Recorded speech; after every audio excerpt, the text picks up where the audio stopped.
Canada की विदेश मंत्री मेलोनी जोली ने कहा है कि उनकी सरकार भारत के साथ बातचीत बढ़ाना चाहती है। बोली, हम कनाडा के डिप्लोमेट्स की सेफ्टी को लेकर गंभीर हैं। हम प्राइवेट मीटिंग्स को बढ़ावा देते हैं क्योंकि डिप्लोमेटिक बातचीत तभी अच्छी होती है जब उन्हें प्राइवेट रखा जाता है। जोली का बयान फाइनेंशियल टाइम्स में छपी एक रिपोर्ट के बाद आया। रिपोर्ट के मुताबिक भारत सरकार ने कनाडा के 41 डिप्लोमेट्स को वापस भेजने का निर्देश दिया है। कहा है कि अगर उन्हें 10 अक्टूबर से पहले भारत से नहीं निकाला गया तो उनकी डिप्लोमेटिक इम्यूनिटी खत्म कर दी जाएगी। रिपोर्ट में दावा भी किया गया है कि भारत में कनाडा के 62 राजनयिक हैं जिन्हें घटाकर 21 करने को कहा गया है। इन दावों पर अब भारत और कनाडा की तरफ से कोई आधिकारिक बयान सामने नहीं आया है। हालांकि प्रधानमंत्री जस्टिन ट्रूडो ने 3 अक्टूबर को कहा, हम भारत के साथ तनाव नहीं बढ़ाना चाहते हैं, उनके साथ बातचीत का सिलसिला जारी रखेंगे। भारत और कनाडा के बीच पिछले कई महीनों से विवाद चल रहा है। कनाडा में भारत विरोधी गतिविधियां बढ़ रही हैं। भारत सरकार ने कार्रवाई की मांग की है, मगर कनाडा ने ढीला रवैया अपनाया। फिर 18 सितंबर की तारीख आई। ट्रूडो ने संसद में आरोप लगाया कि भारत सरकार हरदीप सिंह निज्जर की हत्या में शामिल है। निज्जर खालिस्तानी आतंकी था। 18 जून 2023 को ब्रिटिश कोलंबिया में उसकी हत्या हो गई थी।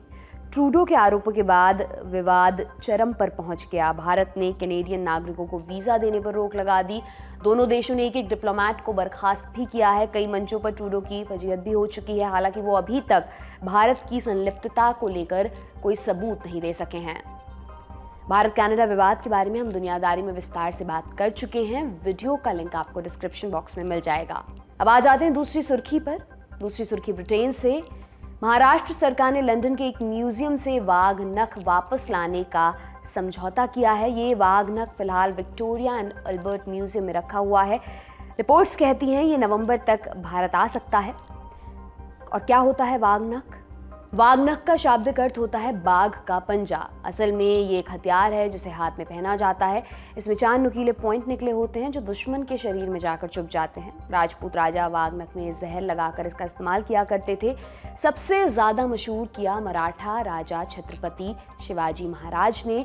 उन्होंने इसका इस्तेमाल बीजापुर साम्राज्य के जनरल अफजल खान को मारने में किया था। उनके जाने के बाद इसे महफूज रखा गया था, लेकिन तीसरे एंग्लो मराठा वॉर के बाद यह हथियार अंग्रेजों के कब्जे में आ गया। उस समय के सतारा राज्य में ईस्ट इंडिया कंपनी ने अपना अधिकारी नियुक्त किया जिसका नाम था जेम्स ग्रांट डफ। इस हथियार पर उसका मालिकाना हक हो गया था। फिर बाद में इसे लंदन की म्यूजियम में रख दिया गया। इस वाघ नख को शिवाजी महाराज की ताजपोशी की 350वीं सालगिरह पर दिखाने की योजना है। हालांकि महाराष्ट्र में इसकी प्रामाणिकता पर बहस शुरू हो गई है। एक धड़ा ये मानता है कि वाघ नख शिवाजी महाराज का ही है। दूसरे धड़े का कहना है कि जो वाघ नख लाया जा रहा है उसका इस्तेमाल उन्होंने नहीं किया था।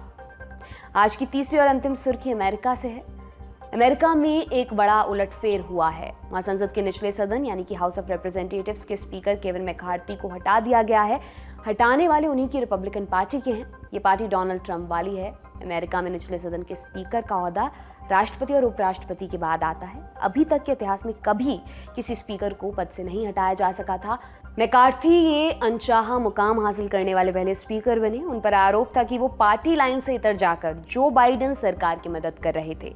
मैकार्थी ने कुछ दिनों पहले गवर्नमेंट शटडाउन को रोका था, लेकिन इस प्रोसेस में यूक्रेन को दी जा रही मदद रोकनी पड़ी थी।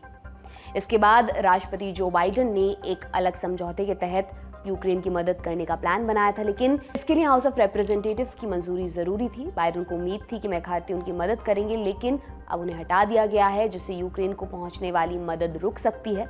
रिपब्लिकन पार्टी यूक्रेन को मदद देने में बहुत भरोसा नहीं रखती। उनका मानना है कि अमेरिका इस युद्ध में अपना पैसा जाया कर रहा है। फरवरी 2022 से अब तक अमेरिका ने यूक्रेन को लगभग 10 लाख करोड़ रुपए की मदद दी है। वो सबसे बड़ा दानदाता है। उसी की बदौलत यूक्रेन रूस को रोकने में सफल रहा है। अगर अमेरिका ने पैसा बंद किया तो इसका सबसे बड़ा फायदा यहाँ पर रूस को होगा। तो दोस्तों, आज की दुनियादारी में इतना ही। कल फिर आपसे मुलाकात होगी, इसी उम्मीद के साथ मैं विदा लेती हूँ। शुक्रिया, शुभ रात्रि।